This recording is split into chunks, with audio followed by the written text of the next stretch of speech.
જય શ્રી સ્વામિનારાયણ વિદ્યાર્થી મિત્રો, આજે આપણે આ વિડીયોમાં ધોરણ 10 વિષય હિન્દી પાઠ 2 જેનો ભાગ 6 નિહાળીશું. ભાગ 1 થી 5 પહેલે મુકાઈ ગયા છે.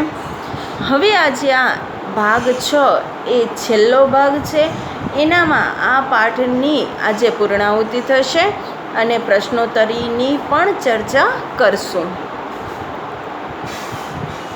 रूपा का हृदय सन हो गया એટલે બુઢી કાકી જે જૂઠા એટલે કે એઠા વાસણોમાંથી ઉપાડી અને ખાતા હતા એ જોઈ અને એનું હૃદય શું થઈ ગયું, એકદમ अचंभित થઈ ગયું.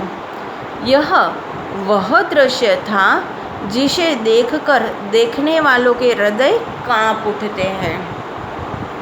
આ એવા દ્રશ્યો હતા કે જેને જોઈ અને એ જે જોઈ જાય એનો હૃદય કંપી ઉઠે કે આ કેટલી ખરાબ દયનીય હાલત કહેવાય કે આટલી ધનવાન જેના નામની આટલી સંપત્તિ હતી એ પોતાની સંપત્તિનો ઉપયોગ ન કરી શકે અને આમાં એને એઠા વાસણોમાંથી ઉપાડી અને ખાવું પડે. ऐसा प्रतीत होता मानो जमीन रुक गई, आसमान चक्कर खा रहा है. આવું જોઈ અને રૂપાની હાલત એવી થઈ ગઈ કે એને જાણે ચક્કર આવી અને જમીન ઉપર પડવાની તૈયારી કરવા થઈ હોય. સંસાર પર કોઈ વિપત્તિ આને વાલી હૈ. સંસાર એટલે એના ઉપર એ કે કોઈ વિપત્તિ એટલે આફત આવવાવાળી હોય. રૂપા કો ક્રોધ ન આયા.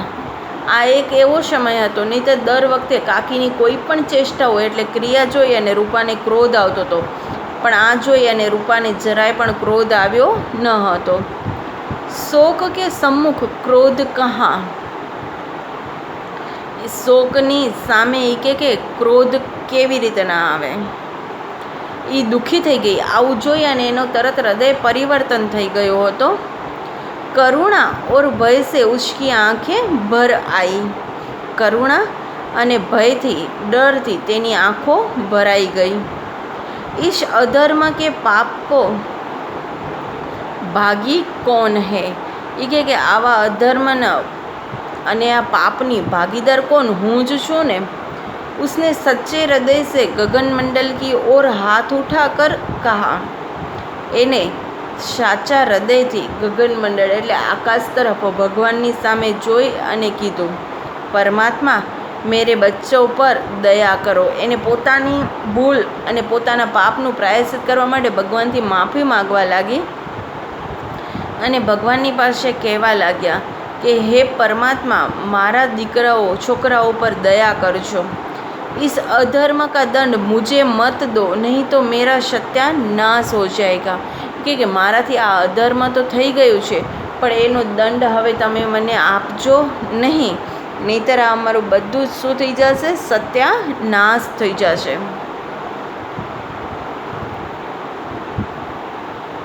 रूपा की ओर स्वार्थपरता और अन्याय इस प्रकार प्रत्यक्ष रूप में कभी न दिख पड़े थे. ये કે रूपा की ओर स्वार्थपरता કે રૂપા તરફથી કે સ્વાર્થપરાયણતા અને અન્યાય એ પ્રત્યક્ષ રૂપથી ક્યારે પણ જોવા મળ્યું ન હતું. વહ સોચને લગી, હાય કિતની નિર્દય હું. એ વિચારવા લાગી કે હાય હું કેવી નિર્દય છું. जिसकी संपत्ति से मुझे 200 रुपया वार्षिक आय हो रही थी. એ કે જેની સંપત્તિથી મને 200 રૂપિયા એ મારી વાર્ષિક આવક થઈ રહી હતી. ઉસકી યહ દુર્ગતિ, એની આવી ખરાબ હાલત. ઓર મેરે કારણ યહ દયામય ભગવાન, અને મારા જ કારણે આ દયામય ભગવાન મુझसे બડી ભારી ગલતી હુઈ હે, મુझे ક્ષમા કરો. કે મારાથી બહુ ભારી ગલતી થઈ ગઈ છે, મને ક્ષમા, મને માફ કરી દો. रूपा ने दिया जलाया, अपने भंडार का द्वार खोला. કે રૂપાએ ફરી પાછું ભગવાન પાસે મંદિર પાસે જઈ અને દીવો પ્રગટાવ્યો અને એના દ્વાર એટલે કે દરવાજા खोला और एक थाली में सारा भोजन सजा कर लिए हुए बुढ़ी काकी की ओर चली અને એક થાળીમાં બધું ભોજન સજાવી અને બુઢી કાકીની तरफ ચાલી. उसे कंठावरुद्ध स्वर में कहा.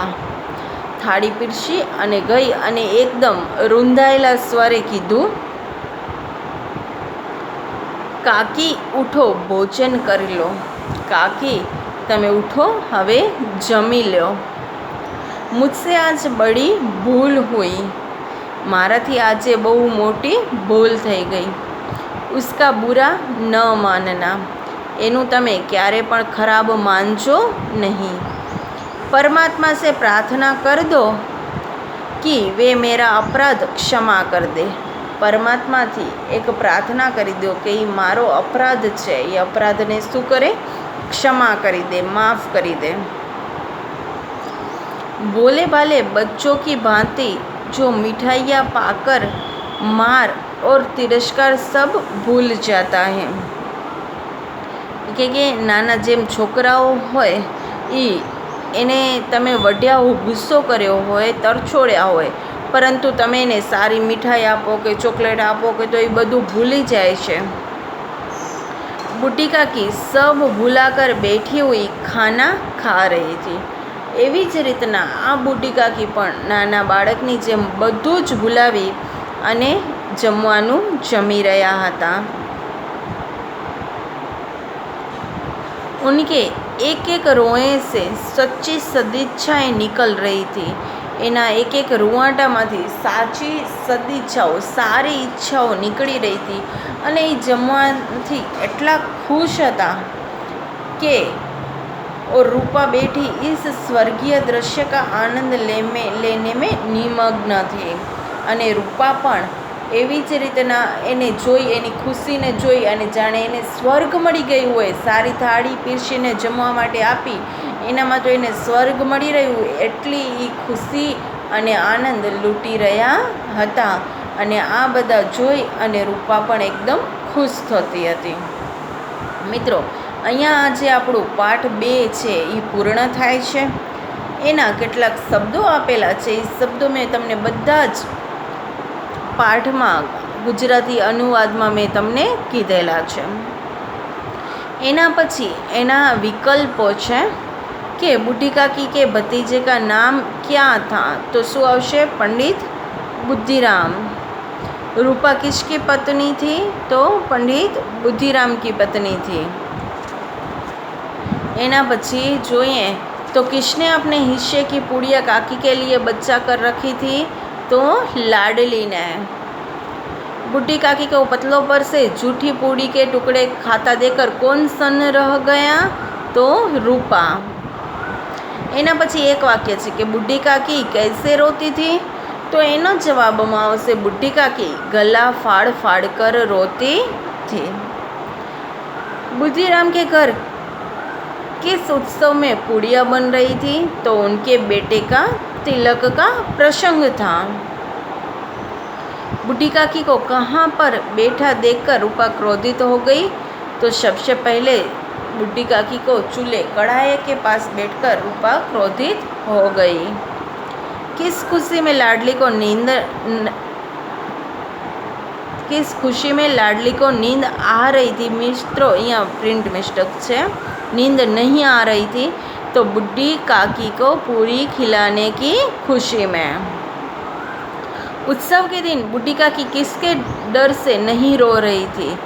तो उत्सव के दिन बूढ़ी काकी को ऐसे लगा कि आज रोऊंगी तो अपशुकन भी होगा और उनके भतीजे और उनकी पत्नी यानी कि बुद्धिराम और रूपा के डर से वो नहीं रो रही थी. बुढ़ापे में बूढ़ी काकी की समस्त इच्छाओं की केंद्र कौन सी स्वादेंद्रिया थी? कौन सी इंद्रिया थी? तो स्वादेंद्रिया थी. बाद में है 2-3 वाक्य में बूढ़ी काकी कब रोती थी? तो जब बूढ़ी काकी को खाना नहीं मिलता था तब वह रोती थी, गला फाड़ फाड़ कर रोती थी और बच्चे लोग घर में कोई चीज़ वस्तु ले आए, उनको न दिखाई या दे नहीं तो भी वह रोती थी, और बच्चे जब उन पर कुलिया कर चीटियाँ भरते थे तब भी वह रोती थी। लड़के बुढ़ी काकी को कैसे सताते थे? तो लड़के बुढ़ी काकी पर कुलिया करते थे, उनको चीटियाँ भरते थे और उनको चिढ़ाते थे। बुढ़ी काकी की कल्पना में पूड़ियों की कैसी तस्वीरें नाचने लगी? तो पूरी लाल लाल, नरम नरम, फूली फूली ऐसी तस्वीरें नाचने लगी। थाली में भोजन सजाकर बुढ़ी काकी को खिलाते समय रूपा ने क्या कहा? रूपा ने कहा कि हमें माफ़ कर देना, परमात्मा से कहना और सब भुला देना। बुद्धिराम ने बुढ़ी काकी की संपत्ति कैसे हथिया ली? तो उनसे झूठे झूठे और मोटे मोटे वादे कर कर उनकी संपत्ति हथिया ली थी। મિત્રો, અહીંયા સુધી આપણે રાખીએ છીએ પ્રશ્નોત્તરી। હવે એના પછી મુદ્દાસર છે એ આપણે પછી કરીશું। જય શ્રી સ્વામિનારાયણ।